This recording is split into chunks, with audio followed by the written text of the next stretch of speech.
Let's talk about signature guitars because over the years I've seen a lot of negativity surrounding them, whether that's, people saying like, "Oh, everyone nowadays has a signature guitar," or what's worse is when people say like this artist specifically doesn't deserve one.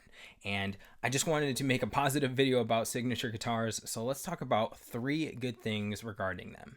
And just as a quick disclaimer, when I talk about signature guitars, I'm also talking about artist series guitars as well. I know that there's differences between the two, but just to keep things simple, I'm talking about all of that when I say signature guitars. The first good thing about signature guitars is their uniqueness. Now, on one hand, you can get signature guitars where it's just a different color or maybe it has a cool graphic or design on it. And while I think that's pretty cool, I really like it when artists go a step further and they make modifications on existing guitars, or, of course, where they get to build up their design from the ground up. Now, I have a couple of examples that I want to share specifically for the former, where you make modifications to existing models. The first one being this guitar, the Music Man Rabea Sabre, which is based on the stock saber that Music Man has. And one of the things that was changed between those two guitars is this one has an arm carve, which I really appreciate. But if you're somebody that also maybe likes Music Man guitars, but you're not a big fan of their necks because maybe they're a little bit on the thinner side for you, well, this guitar has a thicker neck, so this might be a better option for you. So I like that this is different because it can like appeal to a different group of people. It's not just constantly catering to the same types of people.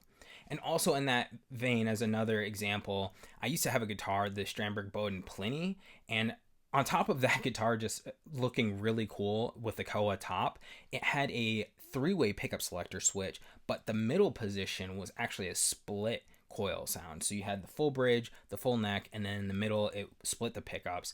And I thought that was really cool because most of the time when I'm playing guitar anyways, I'm only using those 3 options. So I usually like to get a 5-way switch so that way I have the options to split the pickups. And I don't really like using push pulls or push pushes, but yeah, 5-way is usually my go-to where I use a split sound. So just having that in the guitar already without having to like push pull anything was just really nice. So that's the first good thing about signature guitars. The second good thing about signature guitars is that it's just another way to support an artist that you might really like. And obviously, yes, there is the monetary value behind that, where if they get a royalty from their signature guitars, that is great.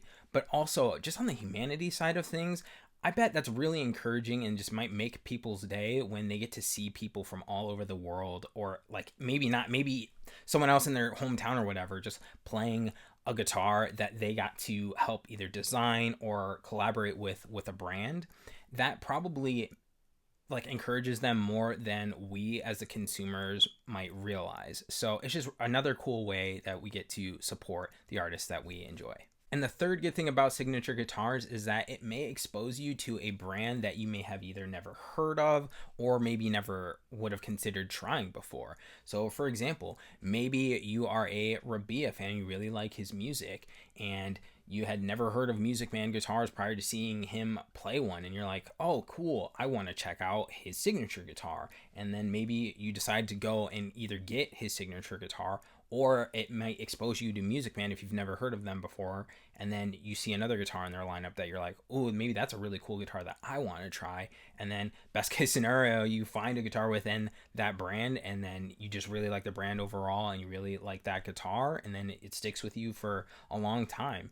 And maybe that only happened because of an artist that you really liked, that they played their guitars. So that's just a cool way to get exposed to other brands and try other things as well. So yes, while there may be a lot of negativity surrounding signature guitars, I wanted to share some positive things about them as well. So, do you have anything else that you would like to share that's positive about signature guitars? Or do you want to share what your favorite signature guitar is and why? Please let me know in the comments.